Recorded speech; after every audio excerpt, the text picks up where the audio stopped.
বাড়িতেই পারফেক্ট পাউরুটির রেসিপিটা আজকে আমি তোমাদের সাথে শেয়ার করছি সকল টিপস সহ। প্রথমে আমি এখানে নিয়ে নিলাম ময়দা।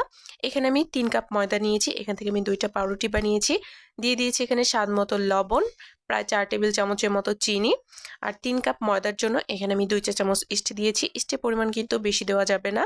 আর এখানে কিন্তু গরম জল দেওয়া যাবে না, ঠান্ডা জল হলেও হবে অথবা উষ্ণ গরম জলটা এখানে দেওয়া যাবে। আর এই ডোটাকে কিন্তু অনেক বেশি সফট রাখতে হবে। লাস্টের দিকে হাতে সামান্য তেল দিয়ে ডোটাকে খুব ভালোভাবে ময়ান দিয়ে নিতে হবে। আর উপরে কিন্তু একটা পলি দিয়ে এটাকে রেস্টে রেখেছিলাম 1 ঘন্টার জন্য। 1 ঘন্টা পর এই ডোটা বের করে খুব ভালোভাবে মথে নিতে হবে ভিডিওতে দেখা প্রসেস অনুযায়ী।